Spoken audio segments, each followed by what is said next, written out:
Bar Cart Bookshelf, a video series about books and the drinks they inspire. My name is Elias, and today we're looking at A Dowry of Blood by S.T. Gibson. I read this novella when it was released over the winter, and I had to think for a while about how to translate it into a drink.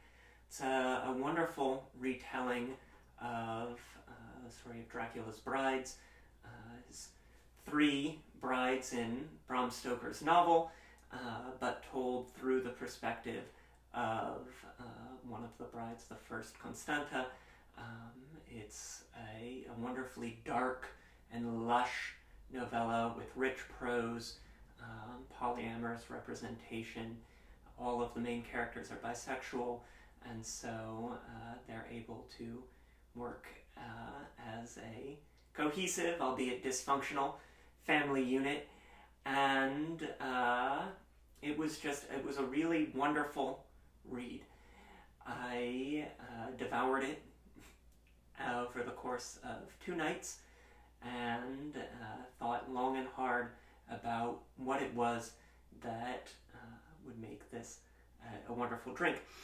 And with that in mind, I wanted to stick with something that was lush and rich and decadent, like Gibson's prose, and that still had a bite, because you can't have a book about vampires be translated into a drink that doesn't have a bite.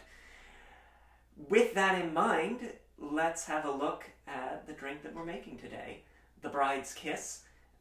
It's a celebration of the sort of bloodthirsty but sensual brides that appear in the novella, and is a riff on a classic cocktail, the Manhattan, but softer, richer, more decadent, and something that you can enjoy while you're reading.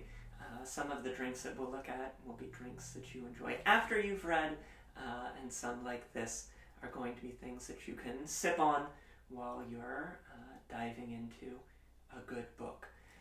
So we'll start with our primary ingredient, sweet vermouth. The vermouth that I'm using is a Carpano Antica formula. It's a really excellent vermouth. It's rich, it's dark, it's got a sort of spiced quality to it, and we'll get 2 ounces of that down in there. This is essentially a reverse Manhattan in that you're using more vermouth than your other ingredients, and it's going to be a little more sessionable as a result, a little lower in alcohol content. So we've got our 2 ounces of vermouth in there. It's looking nice and rich and red.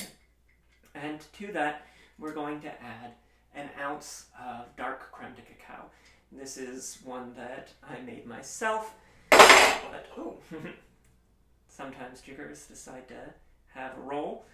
One that I made myself, though you can find some high quality creme de cacaos out at your local liquor store as well. So we'll get our 2 ounces of that in there. And then we're going to add our bitters. Bitters are the spice rack of the bar. They're a way to season your cocktails. And for this drink, we're going with something that's going to complement the red notes in the vermouth, those sort of fruity notes of the dark chocolate, while still kicking up the spice a bit. It is a spicy book, and so you do want to have a bit of heat in a drink like that. I'm using the chocolate chili bitters from Miracle Mile, a small producer out in Los Angeles. And we'll get 1, 2, 3 dashes in there. When adding bitters to your drinks, it's easy to add more, hard to add less. So give it a try with a few dashes, and if you want to intensify those flavors, you can always add a bit more. And then we're going to add our ice to the mixing glass. Got a large cube in there, a couple of smaller ones as well. You always want to add your ice last, because you never know what's going to call you away from your cocktail while you're making it. Sometimes the postman rings, or the cat cries, or you have to go and hunt down innocents through the streets of Prague or Venice. and you wouldn't want to come back to a watery cocktail. So you add your ice last, and you get your stir going on here.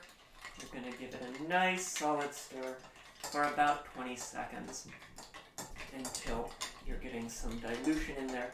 And that's going to soften the flavors. It's going to allow those ingredients to meld with each other and to really become harmonious. So once you've let that melt and really come all together, get your spoon out of there and get your strainer, because you don't want your ice to be in the drink, and you will strain into your cocktail glass. The glass that I'm using here is going to pair really well with the book cover. It's a Nick and Nora style glass, and it has wonderful lace engraved patterns, something that I think matches the decadence of the brides and of Gibson's prose. And so now we have our drink, but it's not quite complete without a garnish. It is a book that is lush and decadent, and so you need something to really bring it home. And what I'm doing for that is a single Luxardo cherry. These are maraschino cherries from Italy. They've got a wonderful syrup with them, a classic for a reason, and just absolutely delicious. That's going to help bring the whole drink together. And you get a little bit of syrup on your fingertips, which is nice in a book about bloodthirsty vampires. So, here you have it, The Bride's Kiss. Please remember to like and subscribe. Let me know if you've tried the drink, and if you have, what you think of it. Until next time, cheers.